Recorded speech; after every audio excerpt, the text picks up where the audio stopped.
Assalamualaikum warahmatullahi wabarakatuh.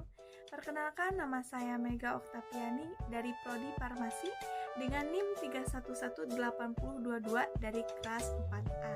Di sini saya akan menjelaskan tentang analisis pemanis makanan. Pemanis buatan dan juga dengan pemanis non-nutrisi merupakan salah satu kelompok bahan makanan yang penting yang pada umumnya digunakan dalam makanan, minuman, serta di industri farmasi. Pemanis memberikan rasa manis yang sensasional, akan tetapi hanya memberikan sedikit energi. Terdapat banyak pemanis buatan, akan tetapi hanya sedikit yang diperbolehkan dalam bahan buatan, akan tetapi hanya sedikit yang diperbolehkan dalam bahan makanan. Pemanis dapat digunakan secara sendiri-sendiri atau campuran. Kebanyakan industri makanan menggunakan campuran pemanis karena adanya campuran pemanis dapat mempunyai dan atau menghilangkan sisi lain dari satu pemanis dengan pemanis lainnya. Macam-macam pemanis makanan yaitu ada 1 kalium aset sulfam, yang kedua sakarin, yang ketiga siklamat, yang keempat dalsin, yang kelima alitam, yang keenam neohestiridin dihidrokalkon. Mari kita bahas satu persatu ya. Yang pertama yaitu kalium acesulfam. Kalium acesulfam atau ACSK merupakan pemanis yang mempunyai kelarutan dalam air yang sangat baik dibandingkan dengan pemanis sintetik yang lain yang mempunyai kelarutan dalam air yang kurang baik. Kemanisannya FSACG3 sebanyak 200 FSACGX merupakan potensi kemanisan relatif terhadap larutan sukrosa X% pada berat dasar.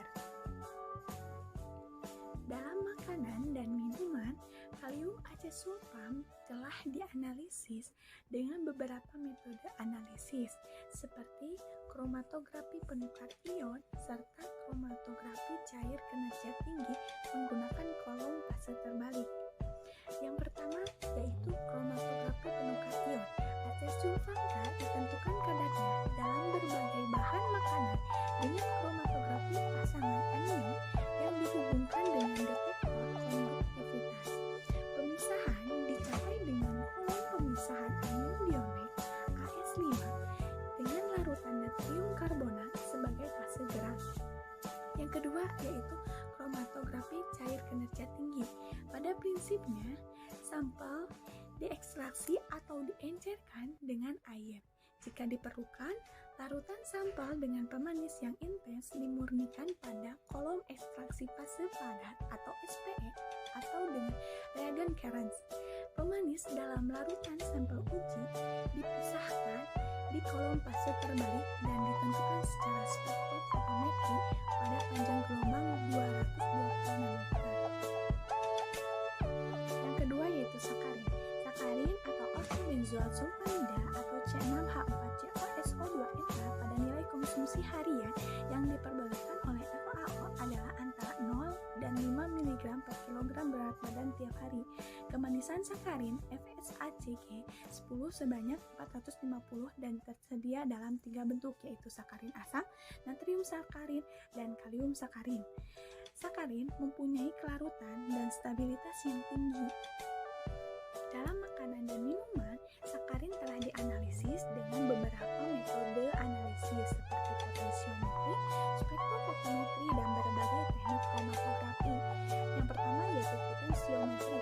Sakarin yang ada di sampel dideteksi secara potensiometri dengan indikator dengan larutan perak nitrat sebagai elektroda indikator yang dikoppel dengan titroposesor.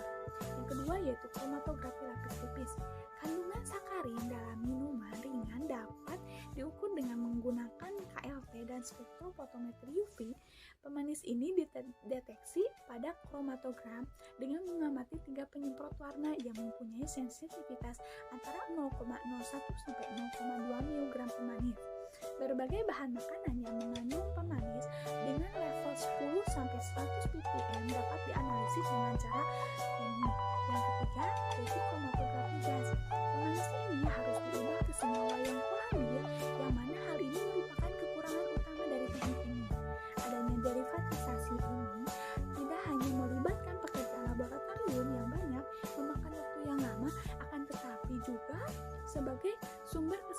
hasil analisis. Yang keempat yaitu metode spektroskopi. Metode ini yang pertama untuk analisis sakarin yang melibatkan reaksi sakarin dengan azur B, nil biru, atau astragal merah muda yang mana seringkali memerlukan waktu yang lama. Yang ketiga yaitu asam siklamat. Asam siklamat larut dalam air dan kelarutannya ditingkatkan dalam bentuk garam natrium atau kalsium. Kemanisannya FSACG 10 sebesar 35.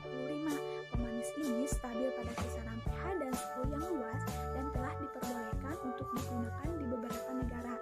Akan tetapi dilarang di Amerika karena dugaan toksisitasnya.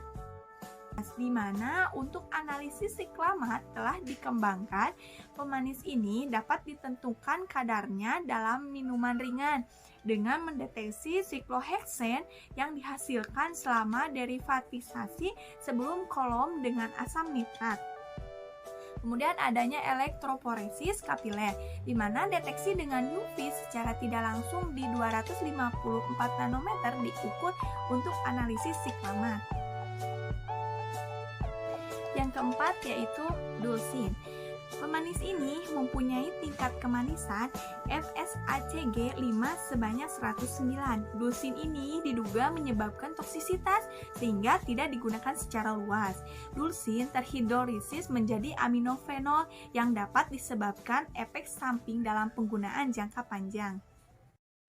Dulsin dalam makanan dan minuman dianalisis dengan beberapa metode analisis, seperti kromatografi pasangan ion, di mana fase gerak yang digunakan adalah asetonitrit larutan asam isobutirat 50 ml dalam air. Yang kelima yaitu alitam. Alitam tersusun atas amino asam L-aspartat dan D-alanin dengan sifat amina baru, di mana alitam ini merupakan suatu pemanis yang tidak ada rasa lanjutan setelah penggunaan.